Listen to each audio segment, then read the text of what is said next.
예, 안녕하세요.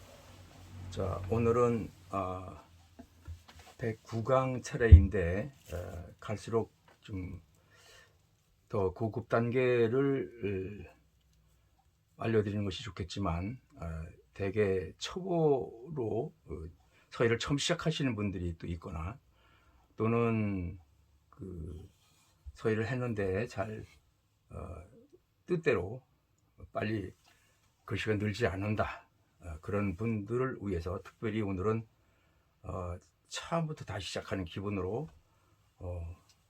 공부를 해 보시도록 하겠습니다.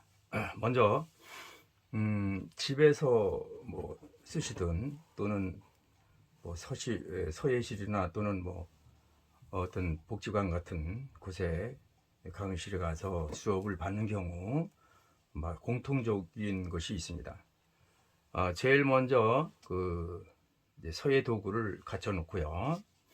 제일 먼저 하실 일이 대개 먹물을 따르고 먹물을 벅을 갈고 그 다음에 화선지 펼치고 법첩을 펼치고 제일 나중에 붓을 이렇게 담궈서 쓸 수 있는 경우가 있습니다. 그것은 제가 볼 때는 좋지 않은 것입니다. 왜 그런가 하면은 붓이라는 것이 먼저 글씨를 잘 쓸 수 있는 먹물의 농도라든가 또 붓의 풀림이라든가 이것이 있어야 되는데 그것이 안 된 상태에서는 그 시간이 불필요한 시간이 소요됩니다. 그래서 제일 먼저 하실 일이 먹물을 쓰거나 또는 먹을 갈아 쓰는 경우도 마찬가지겠는데 먹물을 좀 따랐습니다. 이렇게 따라서 어느 정도 오늘 공부할 양이 2시간 공부하는 양이다 그러면 매번 먹물이 남아서 또 병에 담거나 또는 버리거나 이런 경우가 있습니다. 종종 있습니다.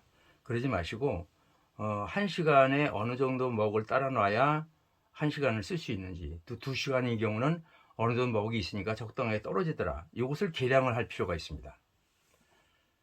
그건 참고로 말씀드렸고, 제일 먼저 하실 일이 먹을 따랐습니다.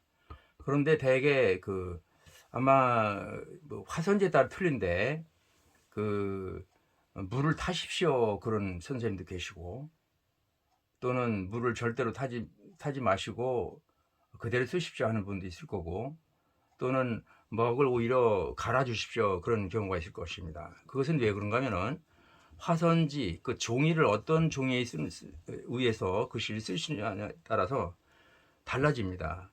왜냐하면 먹물이 아주 전혀 배어들지 않고 모저지 같은 그런 종이에다가 쓸 때는 먹이 흐려도 다 번지지 않고 써집니다. 또 기계지 같은 화선지도 먹이 많이 번지지 않기 때문에 먹물이 이렇게 진하게 안 갈려도 됩니다. 근데 일반 연습용 화선지나 작품지는 먹을 어떻게 농도를 맞춰서 가는가에 따라서 번짐이 있을 수도 있고 번짐이 전혀 없을 수도 있고 중간 정도의 번짐이 있을 수도 있고, 종이를 크게 나누면 5가지 종류가 있다고 보시면 됩니다. 보통 화선지가 아주 전혀 먹을 번지지 않는 그런 것이 있고, 약간 번지는 것이 있고, 또 보통 번짐이 있고, 그 다음에 번짐이 좀 더 심한 경우가 있고 아주 심하게 번지는 경우가 있고, 이렇게 5가지 종류의 화선지가 있다고 가정하실 때 그 화선지 종류에 따라서 먹 농도를 조절하는 것이 중요합니다. 그런 대개 먹 농도를 무시하는 경우가 많이 있습니다. 먹 농도를 잘 조절해 놔야 붓이란 것이 탄력을 받고 좋은 글씨를 쓸 수가 있습니다. 그래서 처음에는 무조건 처음부터 다른 걸 하지 마시고 먹을 이렇게 따라서 제일 먼저 하실 일이 이게 따라서 조금 갑니다. 먹이 좀 흐리다 싶으면 조금 갈아줍니다. 갈아주고 나서 제일 먼저 하실 일이 이렇게 다른 거는 다 제쳐놓고 제일 먼저 서예를 시작한다, 글씨 쓰기 시작할 것이다 그러면 먹물을 이렇게 따라서 조금 가한 다음에 붓을 갖다가 부호까지 이 반을 잘랐을 때, 반을 구분했을 때 아래쪽을 이제 뭐라고 그러죠? 전호. 이 뒤쪽을 뭐라고 그러죠? 부호라고 부릅니다. 호라는 것은 전체 토를 말하고요. 토를 반 이상 위쪽 여기 필두라고 그럽니다. 필두 쪽에는 부호 쪽에는 먹물을 저장하는 역할이고요. 글씨를 쓰는 지면에 닿아서 글씨를 만들어 가는 그 역할은 이 부호 아닌 전호에서 이루어지게 되거든요. 그런데 그래서 이렇게 부호까지 묻혀줍니다. 그럴 때 푹 담가서 이렇게 걸쳐 놓게 되면은 다시 여기 먹물이 막 뚝뚝 떨어지고 난 쓸 때 문제가 생깁니다. 이거 떨어지죠. 이게 떨어집니다. 그래서 처음에 푹 담그지 마시고 처음에 왔을 때 붓을 만약에 마른 붓을 이같이 마른 붓을 이렇게 한다 할 때는 푹 담가야겠죠. 부까지 담그시고 그 다음에 요거를 먹물을 잘 조절하기 위해서 요 먹으로 빗어주는 역할은 몇 가지가 있습니다. 첫째, 처음에 이와 같이 그 마른 붓을 이렇게 담갔을 때는 겉에는 묻었지만 안에는 안 묻는 경우가 있거든요. 그래서 침투대라고 이렇게 문질러 주는 겁니다. 그러면 점점 이렇게 퉁퉁하게 뜯던 털이 점점 가라앉아서 먹물이 그 안에 침투되면 이렇게 날씬한 모양으로 되겠죠. 자, 이렇게 해놓고 다듬은 다음에 그 다음에 걸쳐 놓으십시오. 조절을 해서 여기다 벼에다 걸쳐 놓든지 안 그러면 이와 같이 서진에다가 이렇게 걸쳐 놓습니다. 그리고 먹이 또 약간 흐릴 것 같으면 조금 더 가시면 됩니다. 그죠? 그동안에 이 먹물이 묻은 붓은 공기 중에 그 증발이 돼서 숙성이 됩니다. 마치 막걸리가 숙성되듯이 숙성이 됩니다. 그래서 바로 화선지에 먹을 찍어서 바로 쓸 때보다 좀 번지는 것을 좀 막을 수가 있는 좋은 그 피력을 낼 수 있는 최적화된 붓으로 역할을 하게 됩니다. 그래서 자, 이렇게 갈았습니다. 갈 때도 가는 것도 여기서 가는 경우가 많이 봤어요. 이 연지에서 그 먹물이 고이는 곳을 연지라고 그러죠. 여기서 가는데 요거는 먹이 갈리는 것처럼 잘 안 갈립니다. 그 이유는 이 연당에다가 놓고 이 위에 연당에서 갈아 주셔야 됩니다. 그리고 신들면은 팔이 아프다 그러면 긁어 내려서 여기는 먹물, 이것도 가는 역할이잖아요. 먹이 이렇게 하면 먹이 하면 달겠죠. 이렇게 긁어내리게 되면 먹물도 긁어내려주게 되고 여기 밑에서 닿는 면적에 있는 먹이 또 달아서 먹물을 진하게 만드는 효과가 있겠죠. 이렇게 해놓고 이 안에서 갈고 또 힘들면은 그 다음에 팔이 좀 아플 무렵쯤이면 또 긁어내리고, 그래서 여기는 먹물이 고여있지 않게 항상 고여있지 않게 하는 것이 좋습니다. 이렇게. 자, 그 다음에 이제 걸쳐놨습니다. 이제 걸쳐놨던 목을 갖다가 이제 쓰게 되겠죠. 자, 이렇게 놓고 다 갈았으니까 이제 조금 다듬은 다음에 쓰시면 되겠습니다. 자, 그 다음에 또 두 가지 방법이 또 한 가지가 있습니다. 만약에 미처 붓을 못 빨았습니다. 빨지 못해서 굳어 있어요. 그런 경우 가끔 있겠죠. 집에 가서 빤다고 그냥 분말이에 싸가지고 갔는데 깜빡 잊었습니다. 약속이 있어서 잠깐 어디 갔다 왔더니 그걸 까먹었습니다. 그럴 경우는 이게 딱딱 굳어 있습니다. 그럴 때는 이 글씨 쓰기 전에 맹물을 조금 여기다 부어서 이렇게 다듬은 다음에 이 비닐 같은 데 싸서 이렇게 말아 가지고 분말에 말아 가지고 오시면 여기에는 붓이 물과 이렇게 물이 흡수되면서 부들부들해지겠죠. 그럴 때 하면 좋은 방법이고요. 그 다음에 또 한 가지는 붓을 새로 샀으니까 붓을 새로 샀을 때 이렇게 되겠죠. 붓을 새로 샀다 그러면 새 붓이겠죠. 자, 이래서 제가 지금 붓을 하나 새로 풀어 보겠습니다.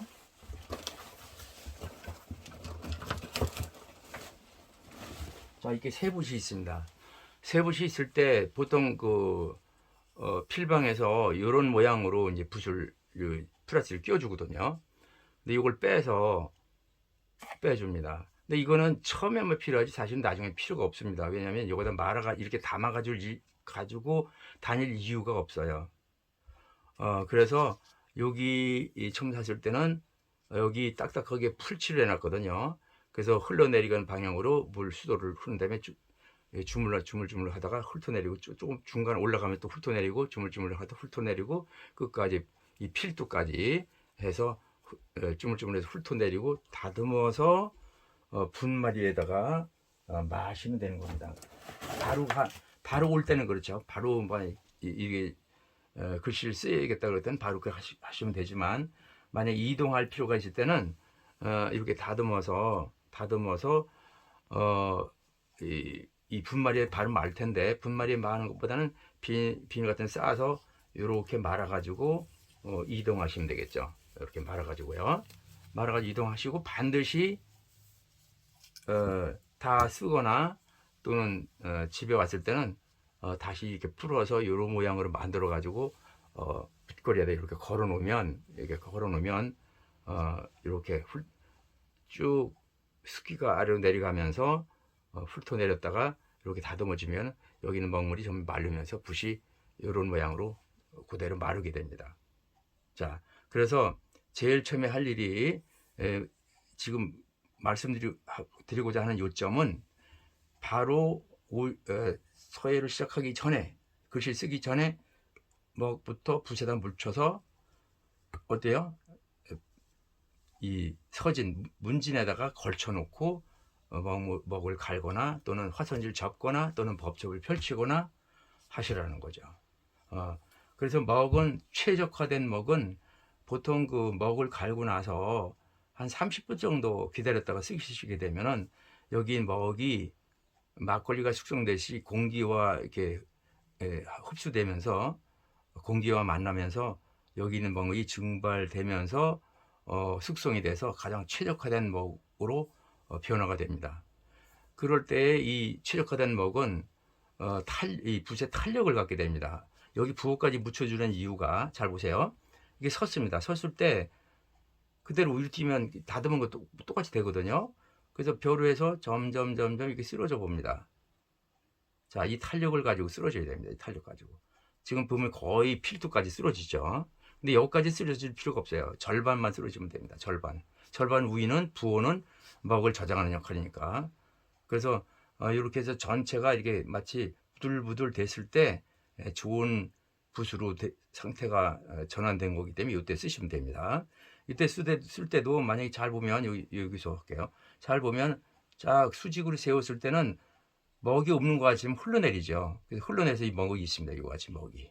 네, 그때 또 먹 잘 갈리는 것은 어떻게 할 수 있냐면 이때 이 흐트러치거나 이렇게 흐트러뜨려서 물방울이 생깁니다.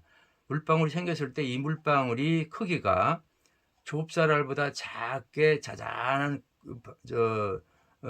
방울들이 자잘하게 가장자리에 고이면은 가장 최적화된 먹물이 됩니다. 찍어보지 않아도 알게 됩니다. 그래서 이렇게 흐트렀을 때 이렇게 먹물을 이렇게 먹으로 흐트리거나 먹으로 이렇게 따랐을 때 한번 갈다 보면은 이게 방울이 생기거든요. 이런 방울들이 생기지 않습니까? 이 방울이 좁쌀보다 크지 않습니까? 이건 번지는 먹물이란 말이죠.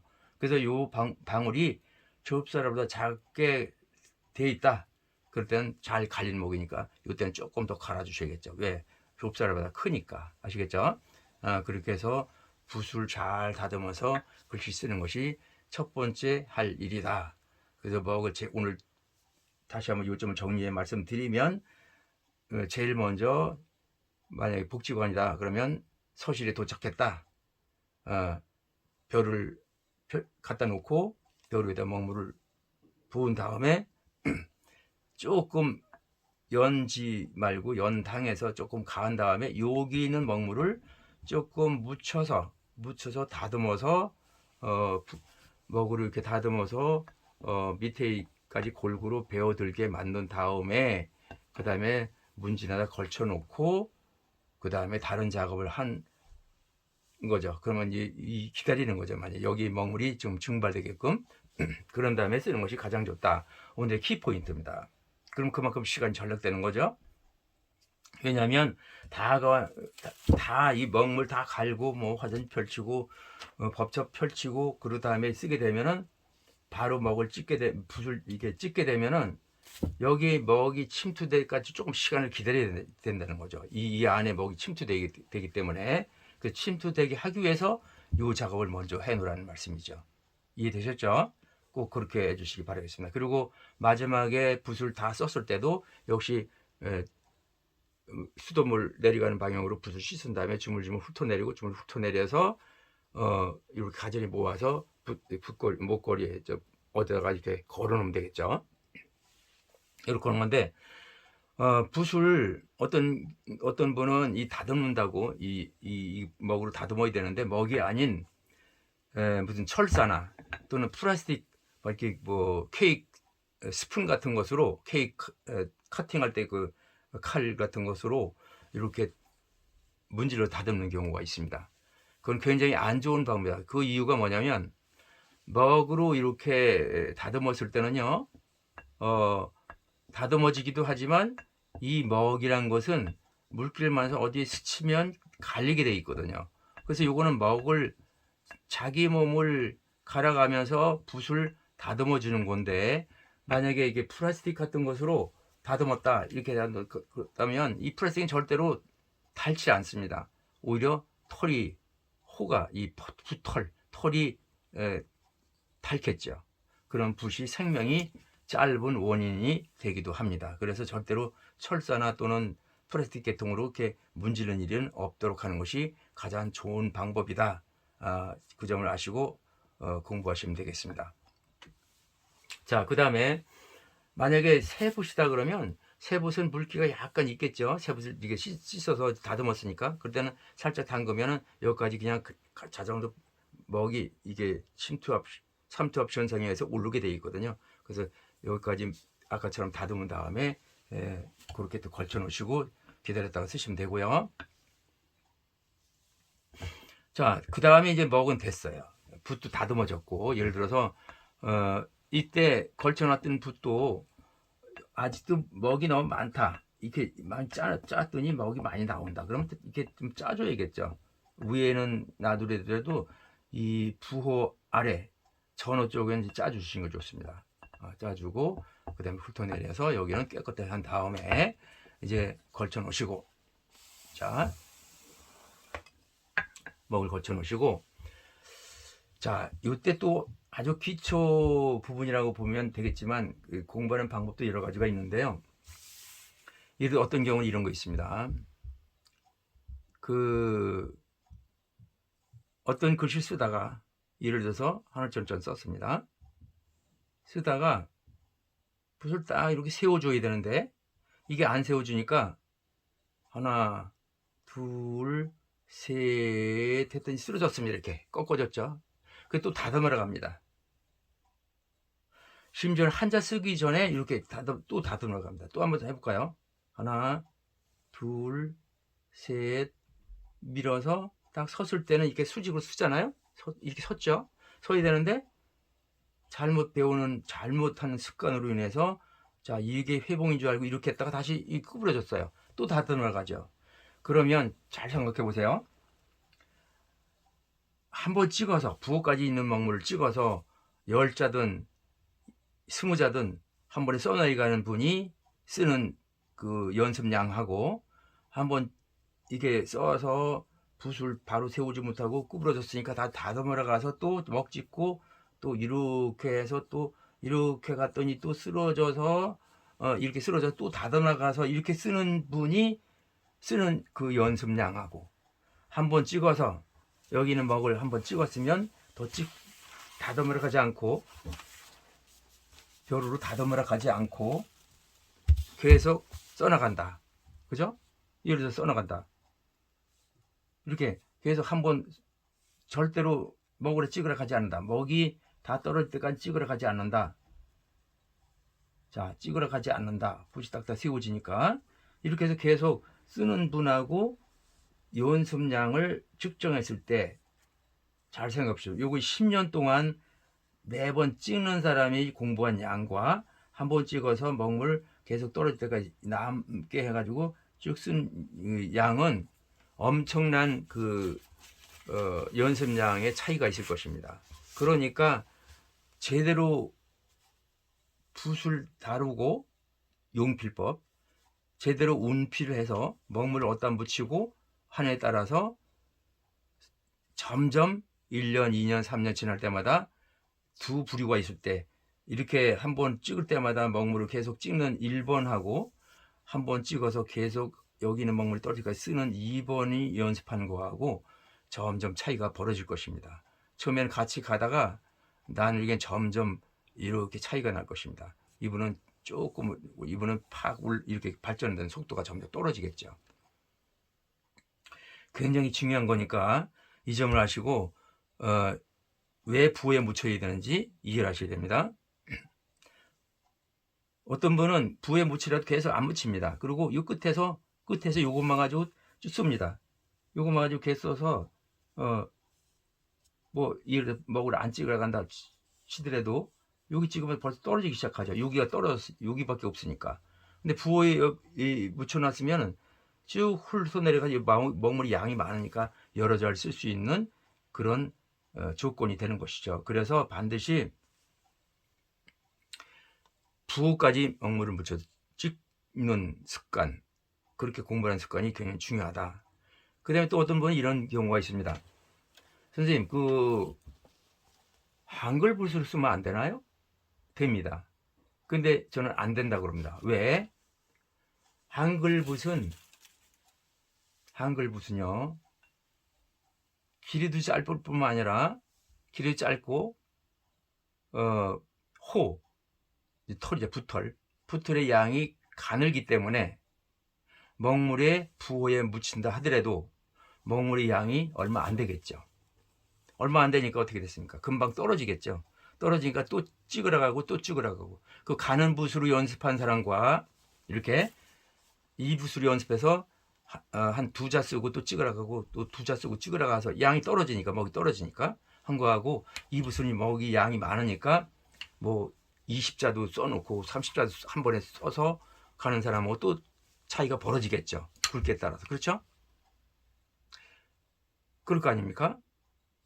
그러니까 한자는 왜 한문붓이 대개 한문붓 달라 그러면 이게 작은 붓을 추천하지 않고 필방에서 비싸지만 이 호의 두께가 두꺼운 20mm나 22mm를 보통 많이 추천하는 이유가, 이 호가 많기 때문에, 털이 많기 때문에 먹물 저장을 많이 할 수 있어서 여러 자를 쓸 수 있는 장점이기 때문에 이걸 쓰는 거예요. 그리고 자, 요것은 보시면 요거는 같은 붓인데 요거는 20mm고 요 붓은 22mm입니다. 그러면 22mm하고 20mm 또 차이가 나죠? 예, 2mm 차이가 나지 않습니까? 그러면 털의 양이 이게 많겠죠. 22mm짜리가. 그러니까 20mm인데 가급적 22mm를 쓰십시오 추천한 이유가 있습니다. 인사동 서실 가면 거의 22mm를 쓰지 20mm도 안 씁니다. 20mm 기본으로 합니다. 저도 배웠을 때 그렇게 배웠으니까요. 그럼 양이 많으니까, 한자는 획이 많지 않습니까? 그럼 많으니까 여러 자를 쓰게 된다 이거죠. 그래서 이 큰 붓을 쓰는 이유가, 큰 글씨 쓰기도 하지만 이 붓으로 그럼 작은 글씨 못 쓰나? 쓸 수 있습니다. 끝은 부호 1분필 안 그러면 0.5분필 정도로 가지고 쓰면 되니까. 그래서 큰 붓을 쓰는 이유가 한꺼번에 먹물이 많이 저장되기 때문에 큰 붓을 한자에선 추천해서 이 붓을 쓰기를 권장하는 것이다. 그런데 가격이 비싸겠죠. 아무래도 털이 많으니까. 예를 들어서 이걸 기준하면 제가 살 때는, 요게 지금은 모르겠지만 요 붓은 보통 4만 원에 샀습니다. 그럼 요 붓은 만원 차이 3만 원에 샀습니다. 돈 아끼느라고 20mm 사면 되지, 18mm 사면 돼. 18mm 더 싸거든요. 그랬다가는 아까 작은 붓을 썼을 때 계속 먹지가는 그런 불필요한 시간이 더 소요되기 때문에 연습량이 점점 차이가 나기 시작한다는 거죠. 이해되셨죠? 자, 그래서 큰 붓을 쓰는 이유가 무엇인지를 오늘 시간에 배우셨습니다. 자, 오늘 여기까지만 말씀드리도록 하겠습니다. 자, 수고하셨습니다.